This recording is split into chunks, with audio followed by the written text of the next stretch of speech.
நடிகை சமந்தாவோட விவகாரத்துல முன்னாள் தெலுங்கானா முதல்வரோட பையன் கேடிஆருக்கு தொடர்பு இருக்கு. சமந்தா மட்டும் இல்லாம பல நடிகைகளோட வாழ்க்கைய கேடிஆர் சீரழிச்சிட்டாரு. அவரு ரொம்ப மோசமானவர்னு கொஞ்ச நாளைக்கு முன்னாடி இப்போ தெலுங்கானாவோட வனத்துறை அமைச்சரா இருக்கிற சுரேகா ஒரு ஸ்டேட்மெண்ட் சொல்றாங்க. அவங்களோட இந்த கருத்து பெரிய வைரலாகி சர்ச்சையா மாறி இருக்கு. கிட்டத்தட்ட சினிமா துறைக்கும் அரசியல் துறைக்கும் நடுவுல நடக்கிற பிரச்சனையா ஒரு மாறி இருக்கு.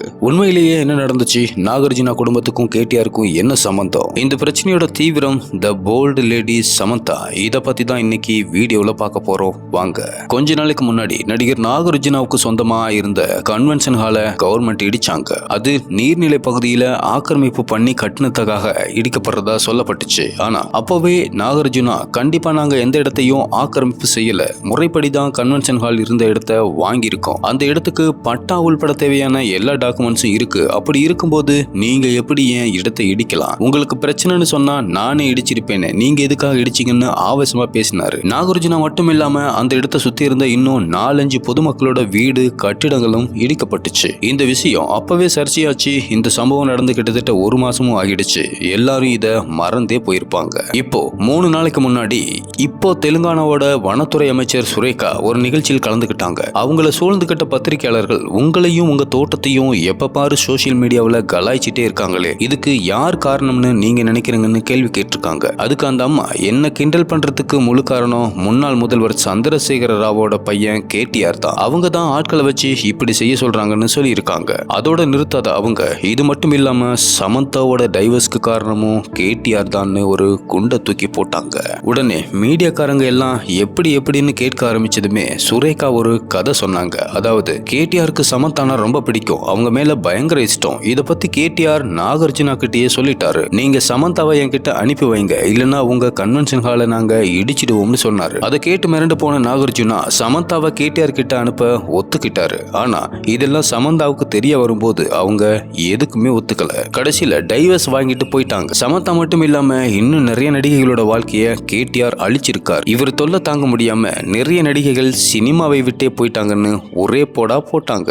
அவ்வளவுதான். மொத்த மீடியா சோசியல் மீடியான்னு எல்லாம் பத்திக்க ஆரம்பிச்சது. இவங்க பேசின கொஞ்ச நேரத்திலேயே விஷயம் செம வைரல் ஆகுது. அடுத்த சில மணி நேரங்களிலேயே நாகார்ஜுனா, நாக சைத்தன்யா, சமந்தா, கேடிஆர்னு சம்பவத்துல சம்பந்தப்பட்ட எல்லாரும் ஒட்டுமொத்தமா சுரேகாவை அட்டாக் பண்ண ஆரம்பிச்சிட்டாங்க.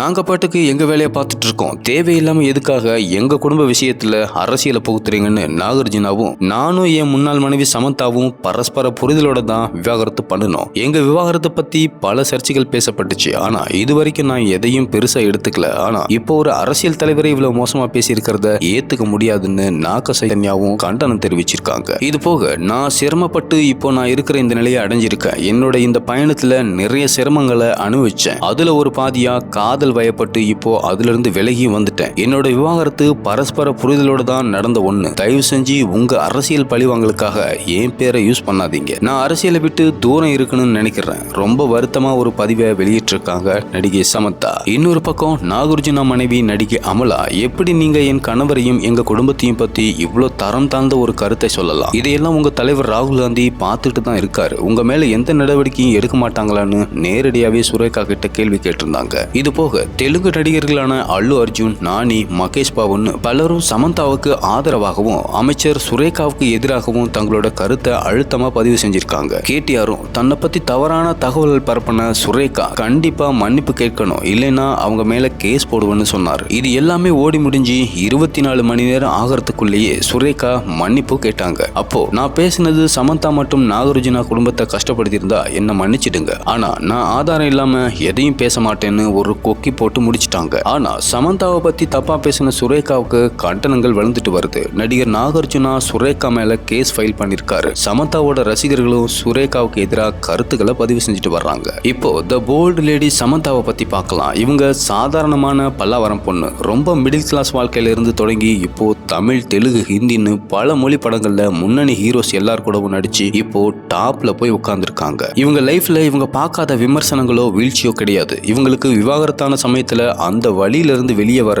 இனிமே தீவிரமா படங்கள் நடிக்கலாம்னு நினைச்சிட்டு மயோ டிசீஸ்ங்கிற நோயால பாதிக்கப்பட்டு படங்களும் சரியா நடிக்க முடியாம கஷ்டப்பட்டாங்க. இதுக்கு பிறகு கொஞ்ச நாளா தான் தன்னுடைய காதல் பிரிவு தந்த வழியில இருந்தும் தன் உடம்பு தனக்கு கொடுத்த நோயில இருந்தும் ஓரளவுக்கு தேறி வந்துட்டேன்னு சொன்னாங்க. இது எல்லாத்துக்கும் காரணம் அவங்களுக்குள்ள இருக்கிற அந்த போல்ட்னஸ் தான். தனியாளா நின்னு தடைகளை தாண்டி முன்னேறி வந்திருக்காங்க நடிகை சமந்தா.